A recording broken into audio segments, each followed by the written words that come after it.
the Gardaí, who have also seized €180,000 worth of cannabis and €153,000 in cash. So quite a bit of cash there, and that's just going straight into the old exchequer, and maybe a few notes there into the local cops' pockets as well. I know if I was a cop and there was a big stack of cash on the table like that, like I'm sure, like I know a little bundle there into the pocket, like what's 10 grand? Like, oh sure, the boys won't miss 10 grand. Sure, it's all going into evidence anyway, or whatever. Like, the temptation is real. Like, cops are only paid about like what 30, 40, 50 grand for a year's work. 10 grand, 150 grand on the table, like, and temptation to take, a quick bundle there, like, that's about 3 months' salary there if you get 10 grand into your pocket. Why not, like? And then I suppose you could always say that the temptation is also real, that if you were a criminal out there and you've owned this money, that you just take 10 grand of your own money and pay a cop, and that cop is going to look the other way. That cop is going to tell you where the checkpoints are in your area and when the checkpoints are there. He's going to tell you, if anybody's onto you, if there's raids coming your way, it's going to be worth that 10 grand every, whatever it might be, every month, every 3 months. I wonder what the price is to actually buy a cop in Ireland. I wouldn't imagine it would be more than 10 grand a month anyway. But if there's anybody out there with knowledge of that, let me know. I would reckon cops are cheap. That's just my opinion, like. And it's probably very biased as well, like I'll have to acknowledge that. But this was a seizure that happened at around 10 p.m. above in Dublin on the Oscar Traynor Road in Coolock. And this was as part of an ongoing investigation into organised crime. There was some €15,000 seized over the course of this, the search of the van, and a man aged 46 was arrested on suspicion of involvement in money laundering offences and brought to the Coolock Garda station where he was detained. During a follow-up search of a premises in North Dublin, cannabis herb with an estimated street value of 180,000 was located and seized along with a further quantity of cash. The total cash seized in the course of the operation was 153,000. At least that's what's made it to the evidence room. And the drugs seized will be forwarded to the old Forensic Science Ireland, who are up to their eyes in drugs at the moment. So much drugs up there they can barely keep up with the testing. But, we just keep on piling them on up there for them. The man was arrested and has since been charged and is expected to be brought before a sitting of the Dublin District Court, and investigations are ongoing. So again, a shameful waste of cannabis here. 180 grams worth of cannabis, so that's about 9 kilos of cannabis. Again, you look at all that cash that was there. How much cash was this person actually after making over the course of their operation? How long were they operating before they actually got caught? Think about the potential here for our community should this person been able to set up a legitimate business and grow and produce cannabis, process it locally, and sell it and distribute it locally then as well too. Think of the amount of jobs that people could have, a person could create in doing that. You have the production, you have the harvesting, you have the processing, you have the delivery, you have the retail. You've so many avenues there for jobs to be created, and each one of those avenues, each employee brings with it the potential for income tax then as well from the employees. How many people are out there currently, right now, unemployed, taking the dole, and they're involved in cannabis selling? I know many people out there who sell cannabis and they claim the dole, and they're quite happy to do that because they make an extra maybe €200 or €300 a week off the selling cannabis. They make another €200 or €300 worth of cannabis as well that they consume themselves, so they don't have to spend on that. So there's another added value of doing it, plus an extra €200 from the state or wherever it might be.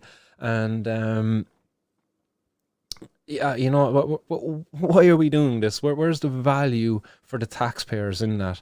And sorry guys, I just got distracted there by some of the comments coming in. I see Dawson's Creek says, Dawson's Creek, I got 6 years off the road and a €16,000 fine and a 3-month jail sentence on the first offence before appeal. Going back just a little bit further to some of your earlier comments there as well, as I missed the first one. You said, my first offence when I was 18 or so, was drug driving. They pulled me over, searched the car, found nothing, but took me to the station, and I had to wait 3 hours for the doctor for blood samples. If it took more than 3 hours, actually, they have to let you go. And the blood sample is no longer valid, I don't think. But after 3 hours, they have to let you go. They're not supposed to make you wait any longer than 3 hours for the guards or for the doctor. So there's a bit of information for anybody out there. So from the moment the guards arrest you until the doctor comes, they have a maximum of 3 hours where they can hold you. After that, they have to let you go. They can't hold you any longer. So just keep that in mind if you ever get detained by the Gardaí any longer. But you go on to say then that you got 6 years off the road, a €16,000 fine, and a 3-month jail sentence on the first offence before appeal.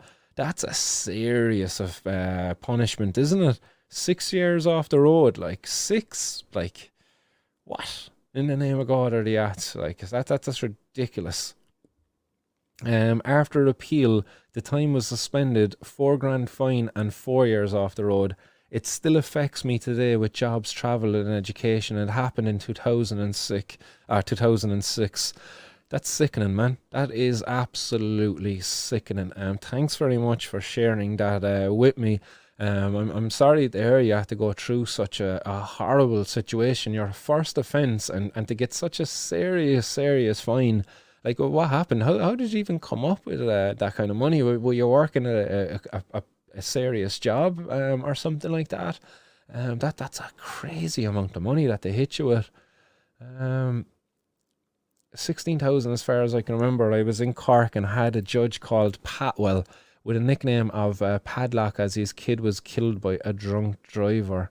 That's horrible, man.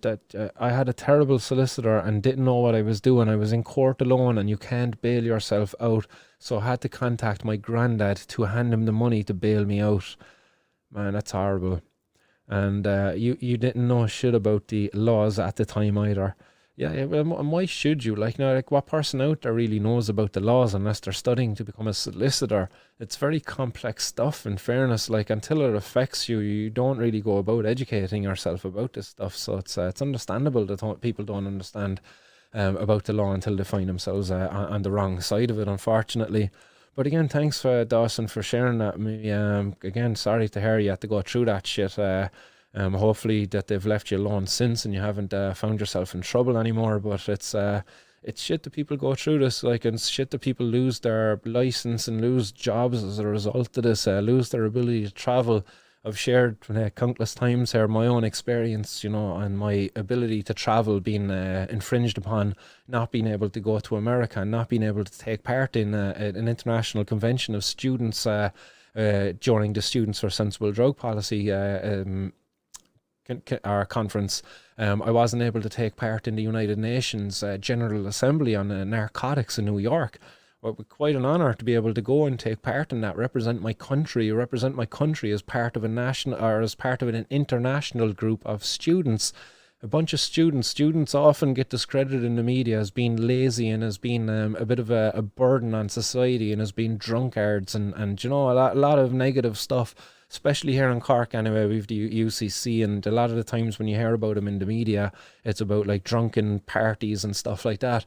But here we were, a bunch of students organising ourselves right across the world, a grassroots network of students, and we managed to kind of make a massive organisation, and to be organising and operating in the way we were. Like, really deserved a lot more credit and attention than what it got, to be fair. And I was robbed opportunities then, really, to take part with them on the international stage.